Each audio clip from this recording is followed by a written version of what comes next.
सत्ताओं पे बैठने वालों को समझ में आ गया है कि अब सत्ता पे बैठ करके हम अपनी मनमानी नहीं कर सकते।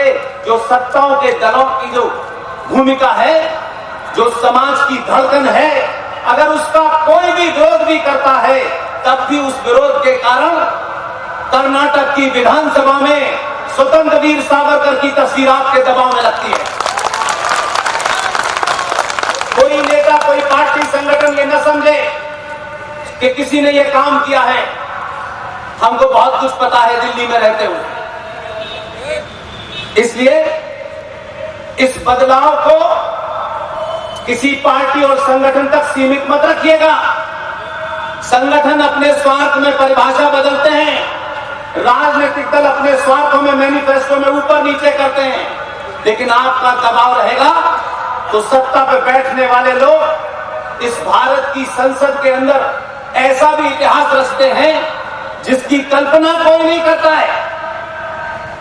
और लोग समझते हैं कि सरकार में एक्स ने या वाई ने कोई बड़ा काम किया है। आपने जब से अपने मुद्दे बदले हैं, जब से अपना एजेंडा बदला है, आपने हमें रोजगार चाहिए, प्याज के दाम कम कर दो, पेट्रोल के दाम कम कर दो। ये जो सनातनी हिंदू ने भीख मांगने की परंपरा से आगे बढ़ के कहा कि हमको ये कुछ नहीं चाहिए, आप सनातन की रक्षा में सनातन को तोड़ने वाले, सनातन को खत्म करने वाले, सनातन के खिलाफ सड़कों पे हत्याएं करने वालों को समाप्त कर दिए। हम आपके साथ खड़े। मेरी जाति के लोगों को ये नहीं बनाया, वो नहीं बनाया। इस दबाव ने भारतीय संसद के अंदर एक ऐसी अभूतपूर्व घटना घटी जिसका जिक्र इसलिए करना चाहता हूं कि ये घटनाएं मुझे मालूम है कि सत्ताएं और पार्टियां आप तक नहीं पहुंचाएंगी, क्योंकि उसमें कुछ मर्यादा है और मर्यादा में रहने से कभी के अंदर जो पुरुषार्थ का भाव पैदा होता है वो भी नहीं बताने से उनकी मजबूरी है। इसलिए मैं इन दोनों चीजों से अलग हूं, इसलिए आपके सामने बात करता हूं। आप सबने सुना धारा 370 हट गई, 35 पे हट गई। ज्यादातर सनातनी हिंदू समझता है कि एक प्रपोजल आया, एक प्रस्ताव आया, उसे पास हो गया और उससे धारा हट गई। और कश्यप ऋषि की धरती पर जिन आताताइयों ने अपनी उपासना करते थे, उसमें से 2500 लोगों का कत्ल किया, 5.5 लाख लोगों को, उन सनातनियों को भागने पे मजबूर कर दिया। वहां एक धारा थी, उस धारा को हटाने के लिए संसद के दोनों सदनों में आपका बहुमत होना जरूरी था, लेकिन एक सदन में आपका बहुमत नहीं था।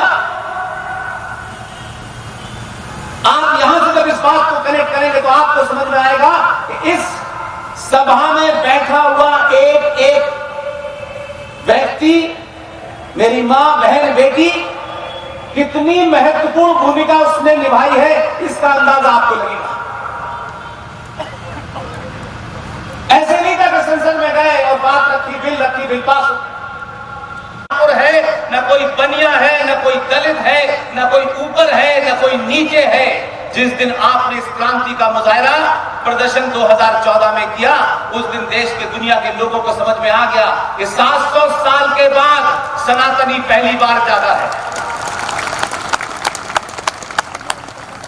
और आपके जो प्रस्ताव आया, संसद के उस सदन में आया जिस सदन में सत्ताधारी पार्टी का बहुमत नहीं था। एक सदन के अंदर कि सत्ता पे बैठने वालों को पता था कि 2014 में हमने ये वादा किया है कि 370 हटेगी, धारा 35 पे हटेगी और राम मंदिर का भी फैसला हो। ये तमाम बातें हम 70 साल से देख रहे थे, मैनिफेस्टो में आते थे, चले जाते थे। सरकारें बनी आपकी, पूर्ण बहुमत से नहीं बनी, फिर भी बनी। लेकिन 2014 में जो आपने किया, सत्ता में बैठने वालों को थोड़ा भरोसा हो गया कि शायद पहली बार हमारे ऊपर सनातनी हिंदू विश्वास कर रहा है।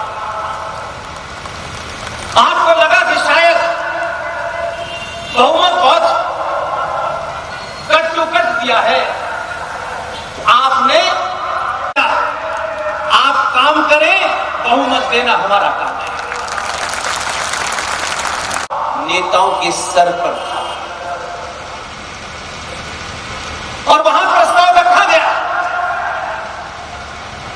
बहुत लोग हंस रहे थे ये प्रस्ताव लाए हैं राज्यसभा में, क्योंकि जानते हैं कि इसमें तो बहुमत ही नहीं है, और बहुमत नहीं है तो बाद में कहते हैं कि देखिए साहब अभी हमारे पास यहां बहुमत आने में हमें समय लगेगा। आप जितने जल्दी में थे, जिन कारणों से आपने दोबारा मौका दिया, उस दबाव ने उनके दिमाग को तेज चलाया और उन्हीं लोगों ने ताज्जुब हो गया उस वक्त। पूरा देश और इस देश को तोड़ने वाली ताकतें, चाहे उनकी गिनती 15 से 20 करोड़ हो, वो सब सत्ते में आ गई।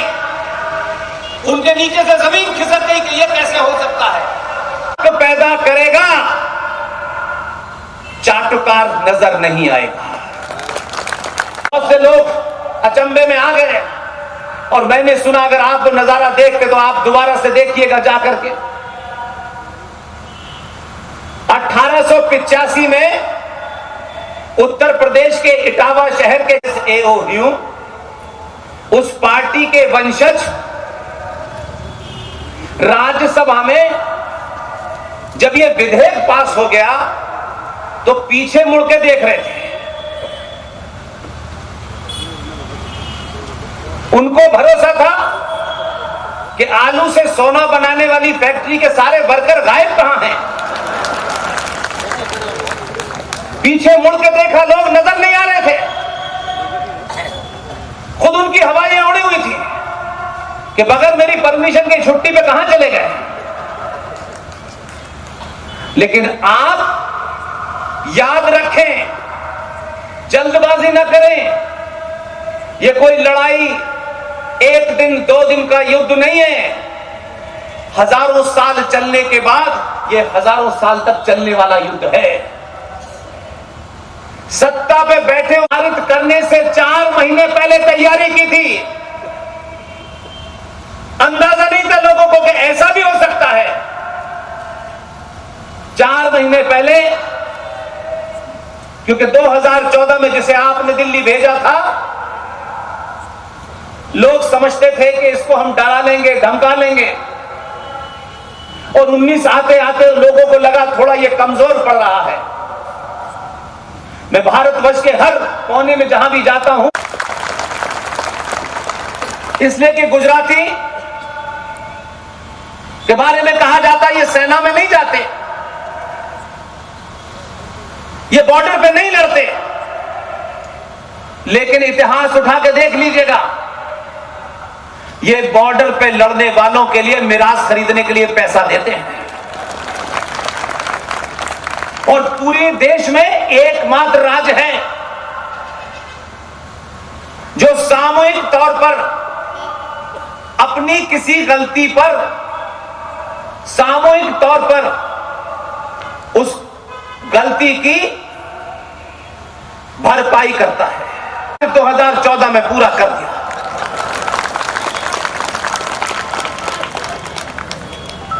लेने के लिए उसके सर पे खड़े रहते हैं। हम उसको भी इतनी मोहलत नहीं देते कि अगर चलो 10-5 रुपए का पेन चला गया तो चला गया। गुजरातियों का दिल देखिए, 15 साल से ठोक पीट कर डॉक्टर बनाया, सर्जरी करना सिखाया, बिना पैसे वालों में देकर के दिल्ली भेज दिया।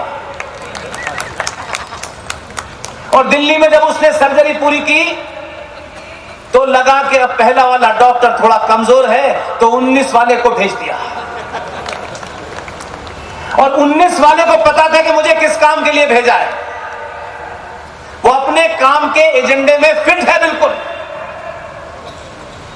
4 महीने पहले संसद के जितने भी नियम कानून होते हैं उनको खूब पढ़ा, और पढ़ने के बाद एक नतीजे पे पहुंचा कि संसद के अंदर एक परंपरा कई सालों से चली आ रही है कि हमारे यहां का उनको ट्रेनिंग दी जाती है।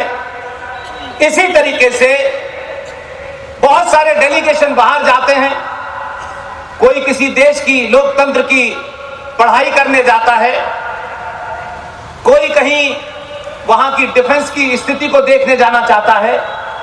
ऐसे तमाम डेलीगेशन भारतीय संसद की परंपरा में चलते रहते हैं। 4 महीने पहले एक डेलीगेशन बना कि आप नीदरलैंड जाइए और वहां पानी की क्या व्यवस्था है उसे देख के आइए। अब 4 महीने पहले किसी को हवा में पता नहीं था कि जब वो डेलीगेशन का निर्माण किया जा रहा था तो उसमें एक साहब ने पूछा कि भैया आपने डेलीगेशन जो आप नीदरलैंड भेज रहे हैं पानी की व्यवस्था को देखने के लिए, हमें खुशी है कि आपने हमें मौका दिया, लेकिन इस डेलीगेशन में भारतीय जनता पार्टी के लोग कम क्यों हैं? तो उसमें से किसी ने कहा कि मोदी जी का कहना है सबका साथ सबका विश्वास। 4 महीने और जिस दिन राज्यसभा में धारा 370 और 35A का प्रस्ताव लाना था, इतना खतरनाक है 19 वाला कि उसने जिस डेलीगेशन में 50 लोगों को भेजा उसमें ज्यादातर आलू की फैक्ट्री में सोना बनाने वाले वर्कर थे और फुल प्रूफ काम किया उसने कि कहीं कोई बता न दे। लौटने की टिकट भी उस दिन की कराई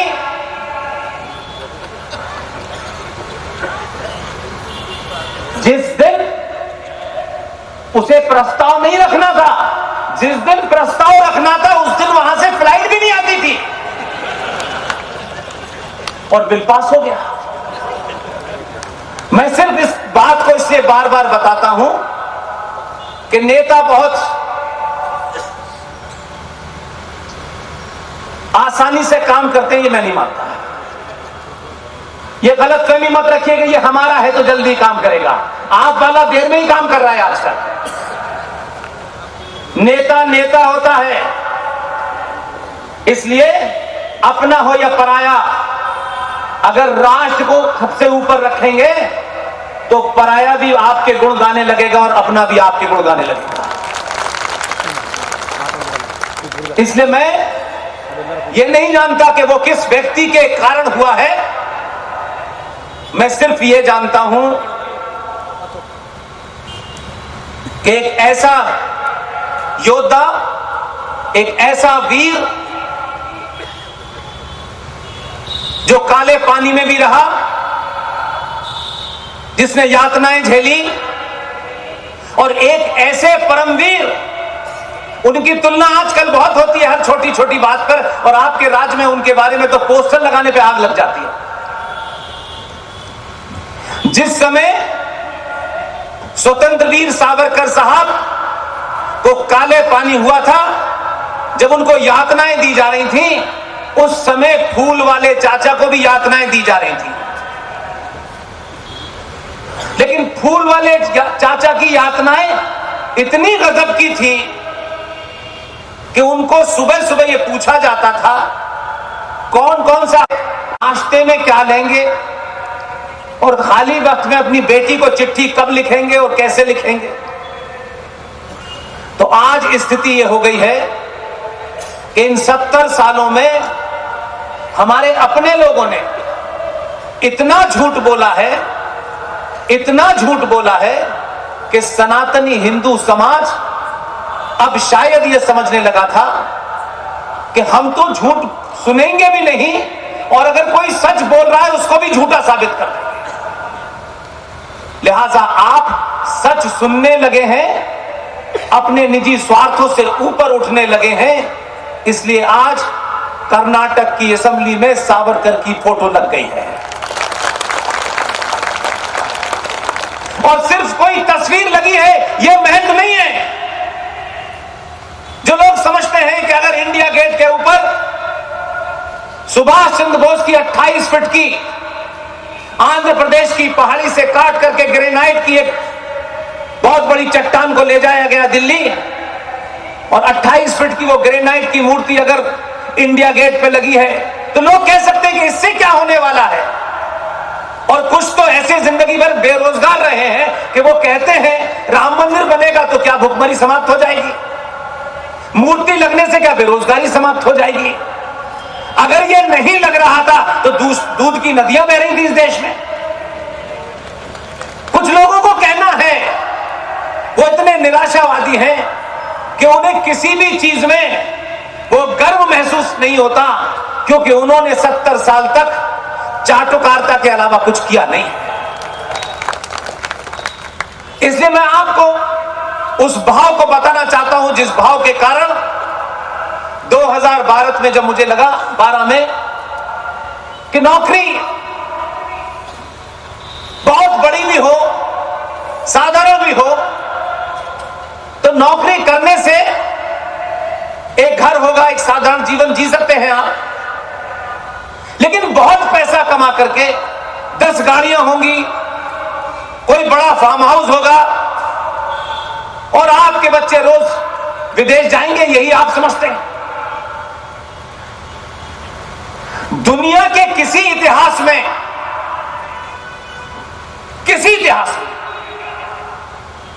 कभी भी, ये मेरी अपनी एनालिसिस है, जो समाज अपनी मार्कशीट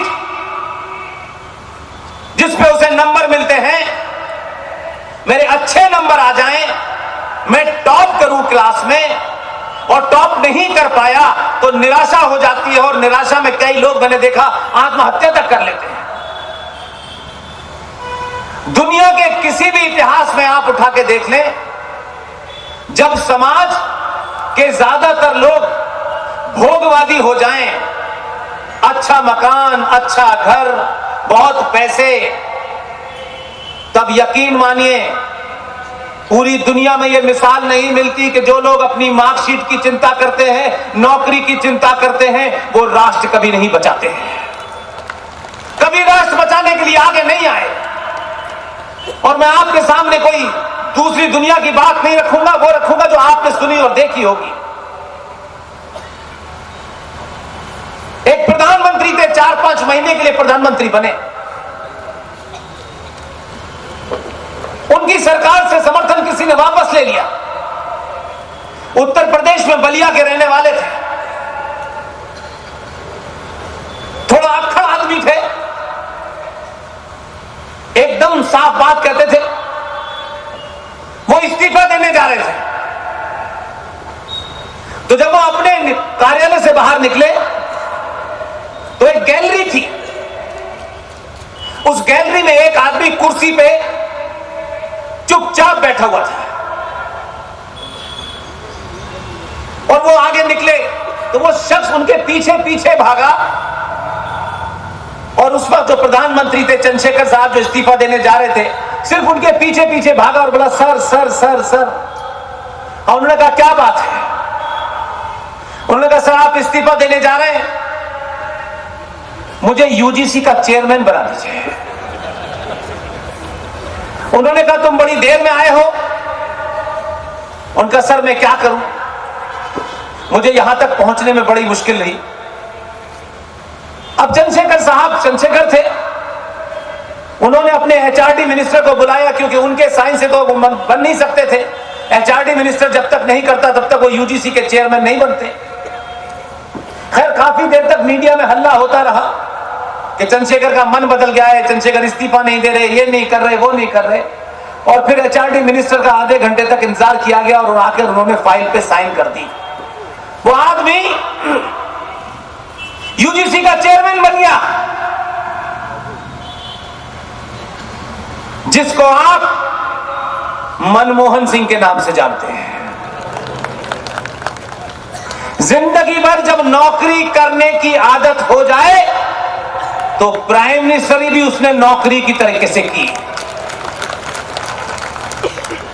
और जब प्राइम मिनिस्टर की कुर्सी पर बैठने वाले आदमी को यह चिंता ना हो कि ये कब जाएगी, तब उसको